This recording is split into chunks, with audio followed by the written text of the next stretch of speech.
एक किताब लिखी है जिसका नाम है आप वीआईपी हैं।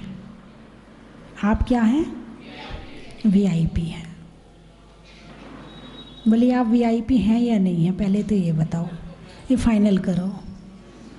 हाँ, बाबूजी की गर्दन लहरा रहा है कि हम वीआईपी नहीं हैं। आप लोग वीआईपी हैं कि नहीं है? आप भी नहीं हैं। आप लोग वीआईपी हैं कि नहीं है? आप भी नहीं हैं। लेकिन मैंने उस किताब में ये सिद्ध किया है कि आप वीआईपी हैं। वीवीआईपी बनना है। वीआईपी तो है, एक वी और लगाना है। अब वो कैसे है? आपका जन्म होता है, आप गर्भ में आते हैं, आपकी माँ कितना ध्यान रखती है। फिर आपका जन्म होता है तो कितनी तैयारी की जाती है, कपड़े बना के रखते हैं, ये करते हैं, वो करते हैं, खिलौना ला के रखते हैं, झूला बनवाते हैं, घर में सारी तैयारियां शुरू हो जाती हैं, है ना। उसके बाद जब आपका जन्म होता है तो आपका पूरे समय ध्यान रखा जाता है, कब आप रो रहे हैं, कब आपको भूख लग रही है, आपको सोना है तो आराम से आपको गद्दा मिलता है सोने के लिए, है ना। जो कितना गरीब से गरीब होगा ज़मीन में नहीं सुलाएगा, कुछ नहीं होगा तो कथरी देगा, लेकिन उसे सोने के लिए कुछ ना कुछ मिल जाता है।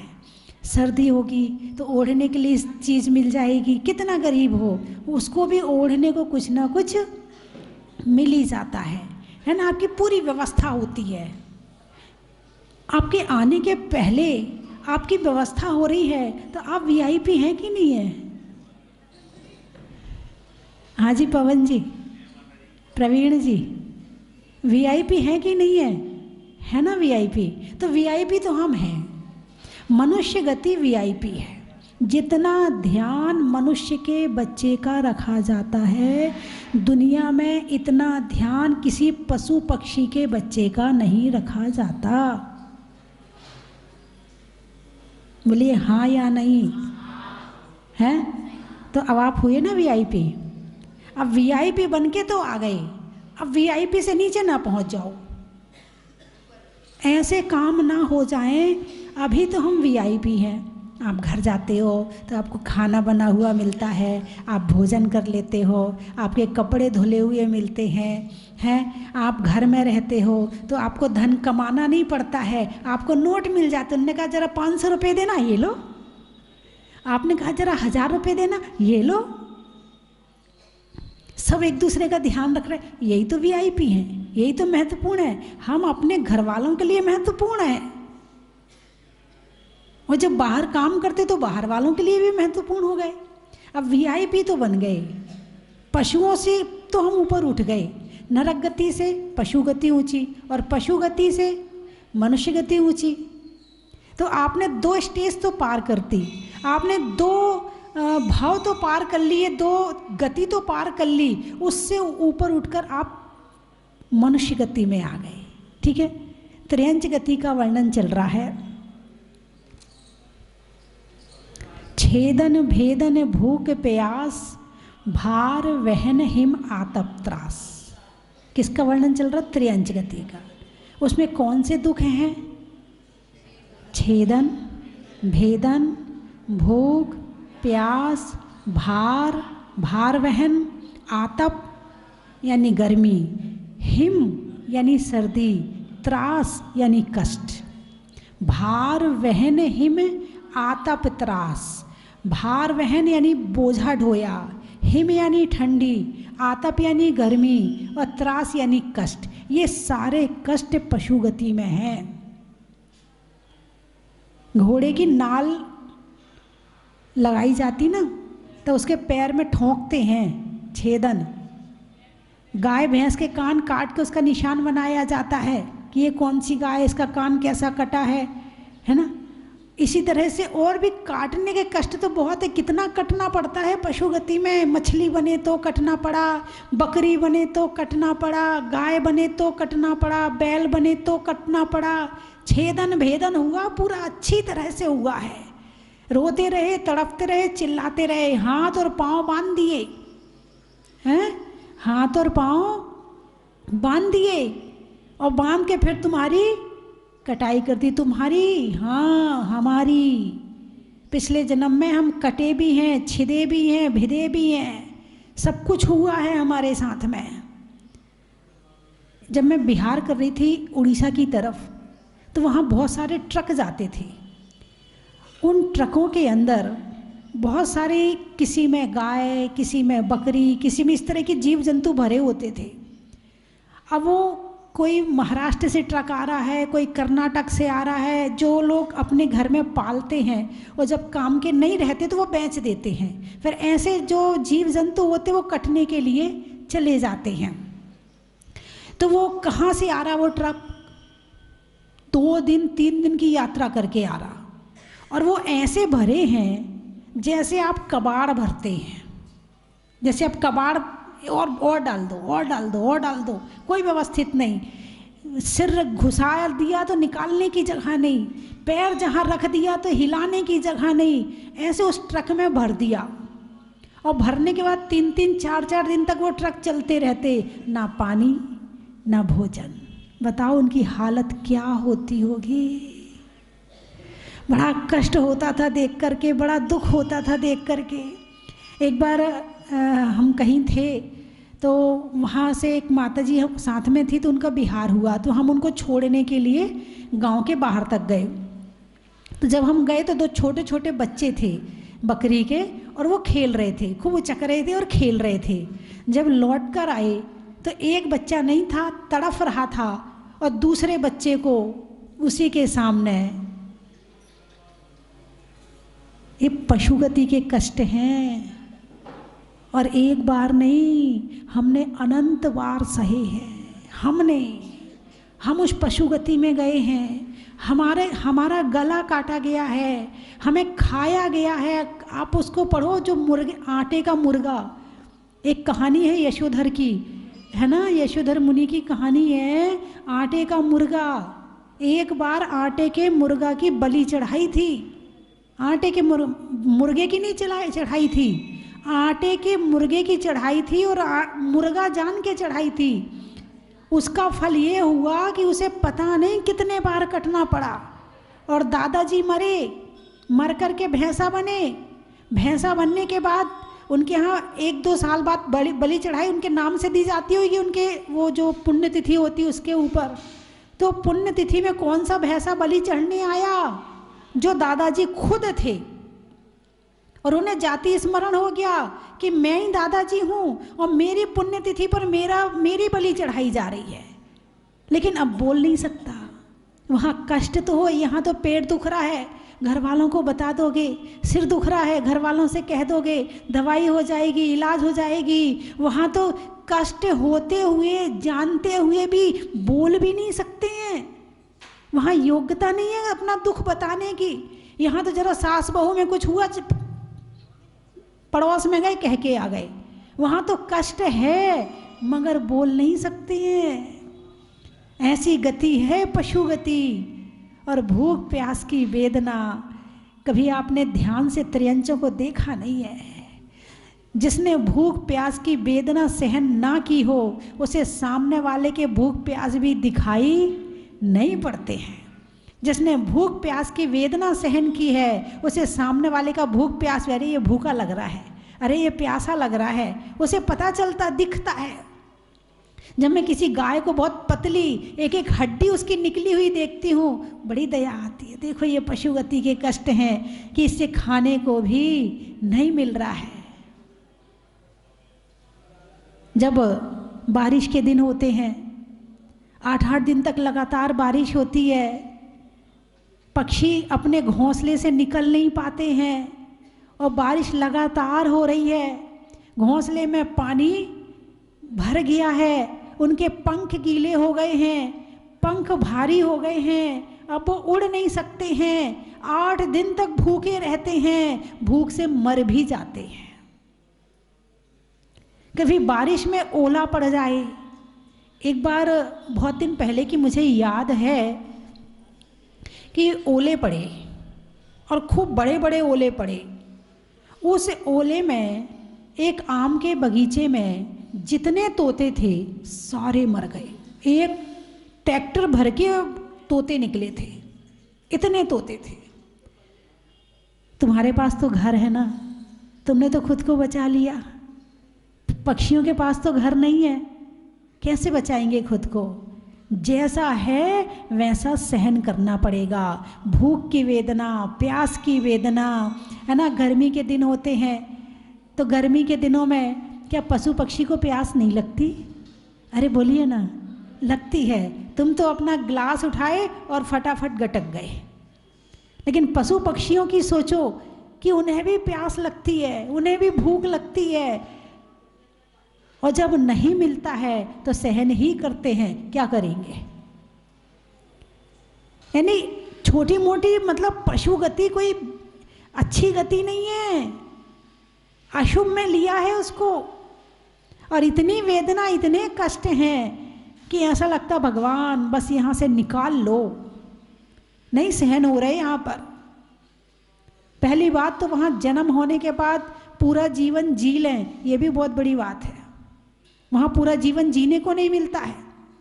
चूहा बने तो बिल्ली खा जाती है, बिल्ली बने तो कुत्ता खा जाता है, कबूतर बने तो बिल्ली खा जाती है। मतलब एक दूसरे पे पहले ही से निशाने तैयार हैं कि तुम जीवन जीने वाले हो और सामने वाला तुम्हें मारने तैयार है। वहाँ पहली बात तो जीवन जीने मिलता नहीं है, मिल जाए तो भूख प्यास आदि की वेदना सहन करनी पड़ती है। गाय आती है, गाड़ी वाले टक्कर मार जाते हैं, निकल जाते आगे, कोई उनकी रिपोर्ट दर्ज करने वाला नहीं है, कोई चालान करने वाला नहीं है, कोई कुछ बोलने वाला नहीं है। कुत्ते हैं, मर जाते हैं गाड़ी के नीचे आकर, कोई उनके नाम से रोने वाला नहीं है, कोई उनको देखने वाला नहीं है कि कहाँ गया, कौन था। एक बार अभी मैं जब जहाजपुर में थी तो एक दिन मैं जा रही थी तो रास्ते में एक मोटरसाइकिल वाले ने एक बछड़े को टक्कर मार दी। उसकी माँ भी साथ में ही थी। वो जो गाय थी वो बाइक वाले के पीछे भागी मारने के लिए कि मैं इसे मार दूँ, लेकिन अब बाइक की चाल में और गाय की चाल में अंतर है। वो निकल गया, वो वापस आई। मैंने देखा, मैं बछड़े के पास जाके खड़ी हो गई, उस पर पानी वानी डलवाया, और फिर उसके बाद जब वो गाय लौट के आई तो मेरे साथ जितने थे मैंने सबको पीछे किया। मैंने कहा इसका इलाज इसकी माँ करेगी। वो माँ आई तो माँ ने उस बछड़े को चाटना शुरू किया। उसने चाट के उसे 5 मिनट में खड़ा कर दिया, लेकिन अभी बछड़ा ठीक नहीं हुआ है।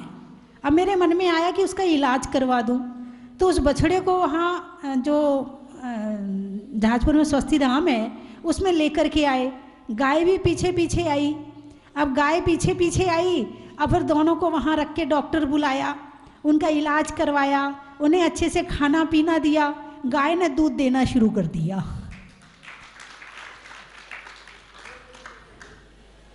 बात समझ में आई कि नहीं आई? तुम किसी का भला करो, तुम्हारा भला ना हो, ऐसा हो नहीं सकता है। चाहे वो पशु पक्षी हो, चाहे वो मनुष्य हो, चाहे वो कोई भी हो। तो ऐसे उसके बाद फिर एक और गाय आ गई, एक और गाय आई, उसको भी खाना पीना मिला।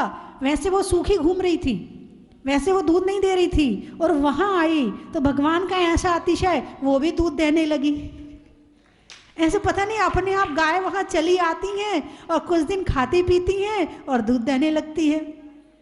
यानी कि उनका पालन पोषण भी हो गया, उन्हें भोजन भी मिल गया, उन्हें टीन सेट की सुरक्षा भी मिल गई, गर्मी सर्दी से भी बच गई, और उनका जो मनुष्य को भी लाभ मिलने लगा। लेकिन दया भाव, पशु पक्षी पशुओं को कहते हैं, गाय भैंस जिनके घर में होते हैं उन घर के मनुष्यों में दया भाव होता है। और जिस घर में पशु गाय नहीं होती हैं, भैंस नहीं होती हैं, उन घर के मनुष्यों में दया भाव भी बहुत कम होता है, नहीं होता है। क्यों? अब गाय बोलती तो है नहीं है। अब जब गाय बोलती नहीं है तो क्या होगा? भाई पानी का समय हो गया, चलो उसे पानी दे के आते हैं। मनुष्य होगा तो मांग लेगा, अब गाय थोड़ी मांगेगी। चलो उसको भोजन का समय हो गया, चलो उसे भोजन दे के आते हैं। पहले तो गायों के लिए व्यवस्था भी अच्छी होती थी, फिर भी गाय भैंस सुखी रहते थे कि भाई सबके घर में गाय भैंस होती थी। फिर एक ग्वाला होता था। सुबह के दूध देने के बाद सभी गाय क्या जंगल चली जाती थी, है ना, जंगल जाती थी, सब इकट्ठी होके सब एक साथ हंसते खेलते कूदते चली जाती थी। और दिन भर कहाँ रहती थी? आराम से जंगल में घूम घूम के घास चरती रहती थी। उनकी पिकनिक पार्टी होती रहती थी। फिर शाम होती थी। अब ग्वाले ने एक आवाज़ लगाई, सारी गाय इकट्ठी हो गई और सब घर में आई वापस। तो किसी को ये नहीं बताना पड़ता था कि तेरा घर ये है, वहाँ जाओ। जिसका घर आते जाता था वो अपने आप घुसते जाती थी। बहुत समझदार प्राणी है। तो जब गाय का भी मन होता है, गाय भी खुश होती है, गाय भी रोती है, गाय भी हंसती है, गाय भी दुखी होती है।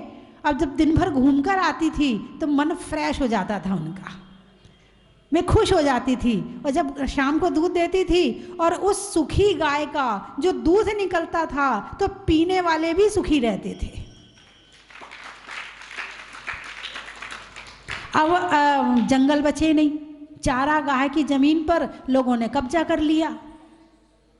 अब वो कोई अपनी गाय को छोड़ता नहीं है। अब वो गाय एक ही जगह 24 घंटे के कई वर्षों तक बंधी रहती है। वहीं खड़ी हो जाएगी, वहीं बैठ जाएगी, वहीं गोबर कर देगी, वहीं गंदगी हो जाएगी, वहीं सब कुछ होता रहता है और वहीं रहती है। तो उसका मन भी जो है ना, वो मन उतना प्रशस्त नहीं रहता है, उतना प्रसन्न नहीं रहता है जितना वो बाहर घूम घूम के प्रसन्न होके लौटती थी। तो उस गाय का जो दूध होगा ना, वो उतनी प्रशस्तता नहीं देगा। आज टेंशन बढ़ रहा है, दुख बढ़ रहे हैं, बीमारियां बढ़ रही हैं। क्यों? खान पान खराब हो रहा है। तो पहले के समय में फिर भी पशु पक्षी सुखी थे, लेकिन वर्तमान के पशु पक्षी तो इस समय बहुत दुखी। बस एक प्राणी सुखी है, बताओ कौन? कुत्ता। लोगों ने बड़ा प्रेम किया उसको। पहले लोग कभी भी घर में कुत्तों को गाय भैंस पालते थे, गाय भैंस पालते थे और उनकी दुआ लेते थे। और अब कौन सा प्राणी पालते हैं? गाय और भैंस शाकाहारी प्राणी हैं और कुत्ता मांसाहारी प्राणी है। पता नहीं कितना प्रेम उमड़ रहा है, कितना प्रेम उमड़ रहा है। खुद भी वैसे ही हो रहे हैं और वैसे ही पशु पसंद आ रहे हैं। अब बच्चों को प्यार मिले ना मिले, कुत्तों को जरूर प्यार मिल रहा है। बच्चे गाड़ी में घूमे ना घूमे, कुत्ते जरूर गाड़ी में घूम रहे हैं। बच्चे को बिस्किट मिले ना मिले, अब कुत्ते की बिस्किट अलग से बन के आ रही है। और बड़ा मतलब अपने आप को एक स्टैंडर्ड समझते हैं। ये समझते हैं मेरे घर में बहुत बड़ी चीज आ गई, कुत्ता आ गया तो। बंधुओं, सामान्यतः ये कहा है कि पशुओं को पालना नहीं चाहिए। केवल गाय भैंस बैल के अलावा किसी और को पालने की बात आई नहीं है। इसे धन कहा है।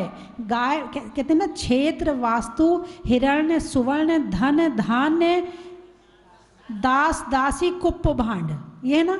हिरण्य सुवर्ण सोना चांदी, हिरण्य सुवर्ण धन धान्य, धन पशुधन को धन कहा है यहाँ पर। यहाँ सोना चांदी अलग से ले लिया, हिरण्य सुवर्ण सोना चांदी, धन पशुधन को धन कहा है। वास्तु यानी मकान, वास्तु का मतलब होता है मकान। क्षेत्र का मतलब होता है खेत, क्षेत्र वास्तु खेत और मकान। हिरण्य और सुवर्ण धन कहा है पशुओं को। इसका मतलब है आजकल के लोग तो निर्धन हैं। क्या पशु नहीं है तो धन नहीं है, धन नहीं है तो निर्धन है। 10 प्रकार का परिग्रह होता है ना, 10 प्रकार के परिग्रह में सोना है चांदी है, तो ये अलग चीज हो गई। क्षेत्र वास्तु खेत और मकान ये अलग चीज हो गई। तो धन धान्य, धान्य अलग हो गया और धन अलग हो गया। यदि पशु की अपेक्षा लिया जाए तो आजकल के लोग निर्धन हैं। तो आप लोग गाय जो दूध है वो कैसा पसंद करते हैं, शुद्ध दूध या अशुद्ध दूध? अरे बोलिए ना, शुद्ध दूध। मतलब गाय और भैंस का जिसमें पानी ना मिला हो, ऐसा दूध पसंद करते हैं ना? अरे हाँ या ना, कुछ तो बोलिए। पसंद करते हैं? अच्छा, बहुत अच्छे लोग हैं। दूध तो चाहिए। गोबर कौन उठाए? ये सारी चीजें स्वास्थ्यवर्धक थी। घर में गोबर की लिपाई, मतलब आप देखो, गोबर की लिपाई करी जाती है घर में, और बाकी जितने सब गंदगी मानी जाती है। मगर शाकाहारी गाय का कितना मतलब, और कुछ ना कुछ होगा, ऐसा नहीं है। लॉजिक यदि है तो कुछ ना कुछ जरूर होगा, हमें नहीं पता है, वो बात अलग है। बात चल रही है, दूध तो चाहिए आपको, गाय का शुद्ध दूध चाहिए, मगर सेवा कौन करे? सेवा करने से दो बातें फिर मैंने बताई। मूक प्राणी की सेवा से हमारे अंदर दया भाव पैदा होता है, इसीलिए मूक प्राणी की सेवा जरूर करना चाहिए। हमें ये पता चलता है कि सुख क्या है और दुख क्या है। जब तक भरा पेट होता है ना, तुम्हें तो भूख लगी, 11 बज गए, चलो खाने का टाइम हो गया, चलो सुबह हो गई, चाय का टाइम हो गया, दोपहर हो गई, चलो अब फल का टाइम हो गया, जूस का टाइम हो गया, चाय का टाइम हो गया, शाम हो गई, चलो खाने। तुम्हारे सामने तो हर चीज़ है, हर पल तुम्हारे लिए भोजन और पानी उपलब्ध है। उन पशु पक्षियों की सोचो जिन्हें, जो प्यासे मर जाते हैं, भूखे मर जाते हैं, और कितने हैं, करोड़ों हैं, अरबों हैं, सब जगह हैं। और कौन है? ये हमारी भूत पर्याय है, हम भी वहाँ रहे हैं। यहाँ पर बताया जा रहा है कि पशु गति में छेदन, भेदन, भूख, प्यास, भार वहन, हिम, सर्दी, आतप, गर्मी, त्रास, यानी ये कष्ट हमने सहे हैं। लेकिन जैसे मनुष्य शरीर मिला, पुरानी चीज़ें सब भूल गए। इसीलिए तो शास्त्र हैं। शास्त्र क्यों कहा जाता है? पढ़ने के लिए। इसीलिए कहा जाता है कि अपने पूर्व भव याद करो।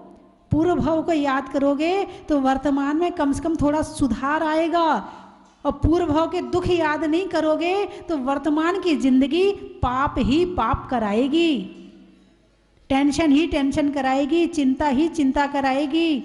पशु क्यों बनते हैं? त्रियंच गति में क्यों जाते हैं? किस कारण से जाते हैं? अरे बोलो ना, मायाचारी के कारण। माया त्रियज्ञो नस्य है ना। आचार्य उमा स्वामी ने तत्वार सूत्र में लिखा है, माया त्रियज्ञो नस्य। पता चलता कब मायाचारी कर रहे हो?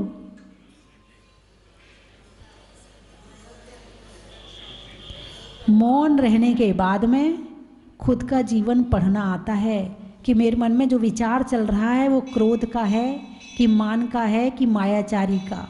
सामायिक करने के बाद, चिंतन मनन करने के बाद अंदर की शक्तियाँ जागृत होती हैं।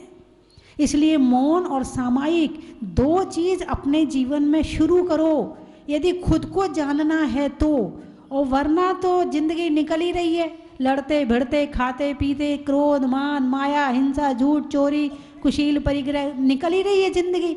जब तक आप मौन की साधना नहीं करोगे, जब तक आप सामायिक नहीं करोगे, चिंतन मनन नहीं करोगे, तब तक आप अपनी आत्मा को और परमात्मा को जीवन में कभी जान ही नहीं सकते हो। अब मायाचारी की, अब ये और ध्यान में लो, 4 तरह के ध्यान कल मैंने बताए थे, है ना। इष्ट वियोग, अनिष्ट संयोग, पीड़ा चिंतन, निदान बंध, ये 4 तरह के ध्यान होते हैं, है ना। तो 4 तरह के ध्यान में से ये 4 तरह के ध्यान कौन सी गति का बंद कराते हैं? त्रियंच गति का। कौन सी गति का? त्रियंच गति का। पशु गति में जाने के लिए मायाचारी तो वहाँ बता दी, लेकिन इसमें ध्यान कौन सा आएगा?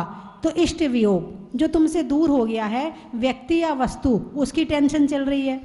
अनिष्ट संयोग, जिसे तुम नहीं चाहते, व्यक्ति या वस्तु वो तुम्हारे साथ में है, दिन भर टेंशन चल रही है, इसका मुंह देखना पड़ रहा है, ये चीज़ खानी पड़ रही, ये चीज़ पहननी पड़ रही, उससे आर्त ध्यान।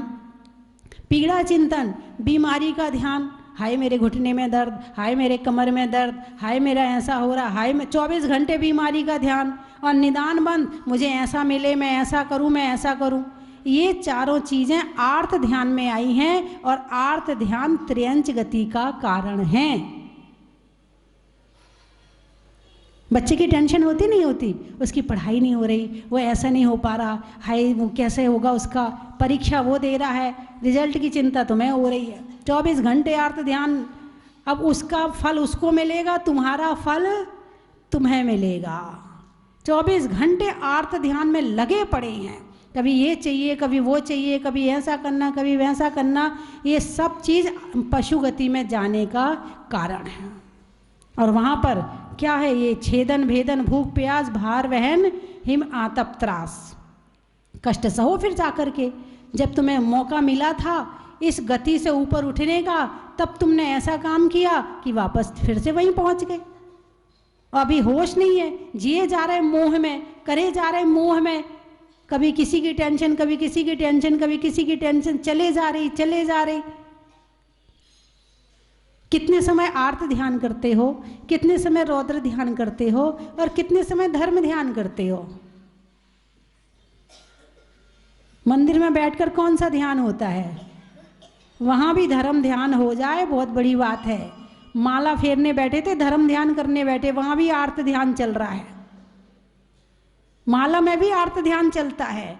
अब माला क्या करे बेचारी, चाहे सोने की हो चाहे चांदी की हो, तुम्हारा दिमाग तो आर्त ध्यान में लगा पड़ा है।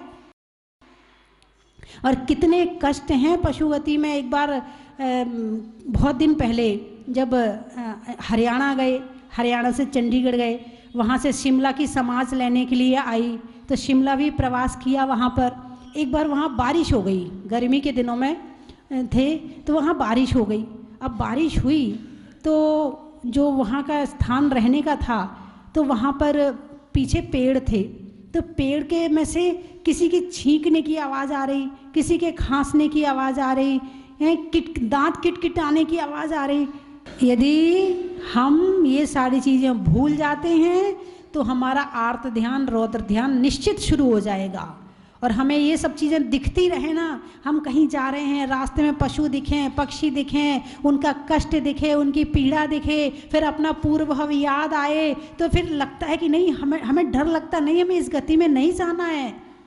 प्रशम संवेग अनुकंपा और आस्तिक, तो फिर संसार शरीर भोगों से डर लगेगा, नहीं मुझे नहीं चाहिए, मुझे इन पशु गति में नहीं जाना, मुझे नरक नहीं जाना, मुझे तो मोक्ष जाना है।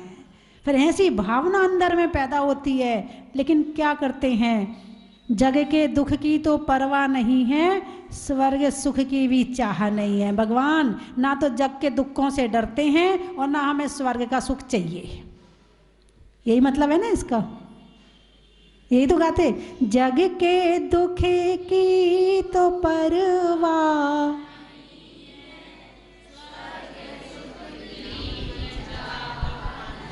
यही तो कहा आपने। भगवान आप दुखों से डर के भाग गए, हमें तो जितने देना है दे लो, हम तो सब सहन कर लेंगे। ऐसे ही है क्या? हाँ देखो, पवन जी ने आगे वाली लाइन पकड़ ली।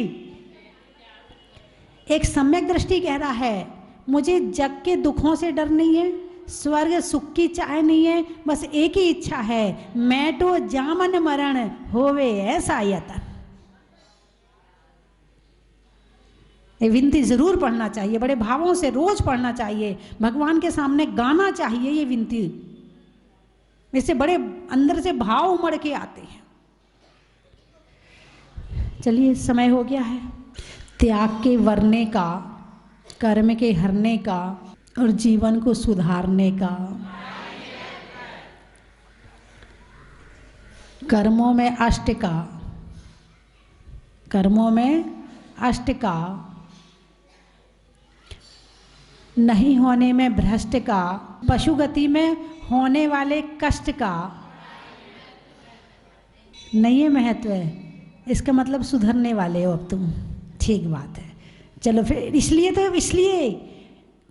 बताया, अनाज में चने का, गर्मी में पने का और पशु गति के कष्ट याद करने का। नाव में खेने का, दान में देने का, और उन कष्टों से शिक्षा लेने का। करुणा, अच्छा। नाम में अरुणा का है, होने में तरुणा का, और जीवन में करुणा का। और बोलो, कंजी का, पैसों में पंजी का, और आचार्य श्री ज्ञान सागर जी का, आचार्य श्री सन्मति सागर जी का, आचार्य श्री सुमति सागर जी का। और बोलो, मुनि सूरतनाथ भगवान का, अच्छा। देने में दान का, रहने में मकान का, और जहाजपुर वाले मुनि सूरतनाथ भगवान का। सप्ताह में वार का, बिजली में तार का, और दान देने के लिए व्यापार का। बोलिए 24 भगवान की। होने के बाद में हमने पहली बार कलश किया है। इसके पहले हम जहाजपुर आ चुके हैं और यहाँ आके बहुत ही अच्छा लगा। बहुत ही सुंदर मंदिर बना है, बार बार देखते ही रहे। जय जी। आनंद हुआ और यहाँ की व्यवस्था अपने चरम सीमा पर है और बहुत ही बढ़िया लग रही है। और हमें ऐसा सौभाग्य बहुत मुश्किल से कभी कभी मिलता है। आज हमें बहुत शांति धारा का सौभाग्य मिला। हमें बहुत बहुत पुण्य का व्यवस्था है। बहुत ही मनोहारी मूर्ति है। इसको देखकर हम काफ़ी गदगद हुए हैं। सभी को बहुत जय जिनेन्द्र। जाने का नाम ही नहीं होता है। प्रतिमा इतनी अद्वितीय सुंदर है और इतना उसके अंदर में मतलब आकर्षण है कि मतलब बैठे ही रहें और अपनी मतलब है जितनी भक्ति भाव है सब मन प्रकट करते रहे। यहाँ आकर इतना अच्छा लगा, इतना अच्छा लगा। व्यवस्था देखकर तो मन एकदम भाग भाग हो गया। मैंने इसी तरह से सभी यहाँ पर मैं सभी यात्री को निवेदन करना चाहता हूँ कि वह यहाँ बार बार आए। और एक उन्होंने ये भी कहा है कि एक सरस्वती का एक मंदिर बन रहा है, तो जहाँ तक हो सके उसमें भी सब अपना योगदान दीजिए। मैं भी अपना योगदान दूंगा। सभी को जय जिनेन्द्र जी की। तक सिर्फ टीवी में ये प्रतिमा देखी थी, आज पहली बार देख रही हूँ। मन ऐसा गदगद हो गया कि आंखों से आंसू आ रहे हैं। ऐसी प्रतिमा ना अभी तक देखी है न दर्शन हुए। जय बोलो मुनि सूरतनाथ भगवान की जय।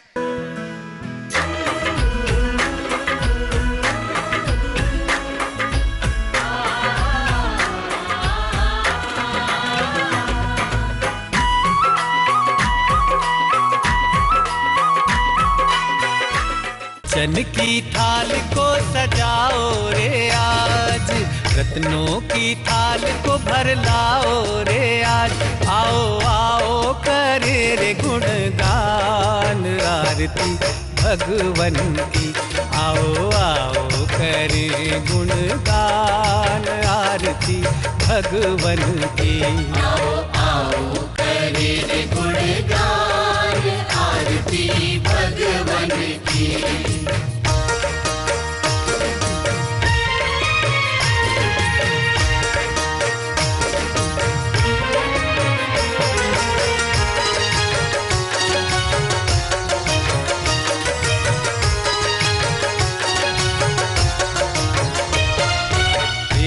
सुमित्र के राज दुलारे, माँ पद्मा जी के नैनों के तारे। पिता सुमित्र के राज दुलारे, माँ पद्मा जी के नैनों के तारे। राजगृही में जन्म लियो आप, राजगृही में जन्म लियो आप। आओ आओ मनाए खुशी आज आरती भगवन की। आओ आओ करे गुणगान आरती भगवन की। आओ आओ करे गुणगान आरती भगवन की।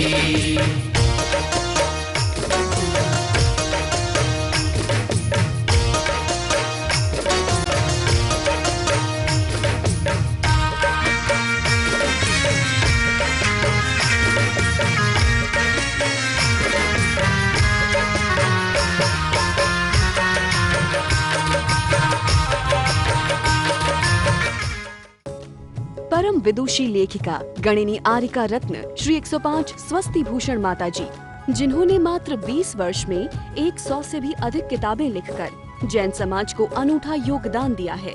बड़े बड़े विधान जैसे कल्पद्रुम महामंडल विधान, सिद्ध चक्र महामंडल विधान, इंद्रध्वज महामंडल विधान एवं विशेष जिनपद, पूजांजलि आदि महत्वपूर्ण साहित्य बहुत ही सरल व सुबोध शैली में लिखे हैं, जिसमें गद्य एवं पद्य साहित्य भी समाहित है।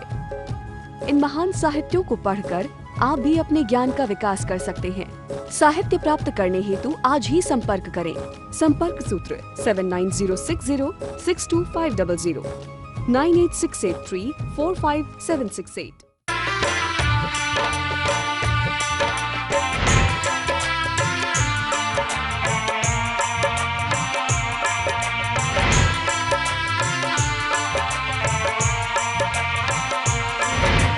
चलो रे चलो रे चलो चलो रे चलो रे चलो चलो जहाजपुर।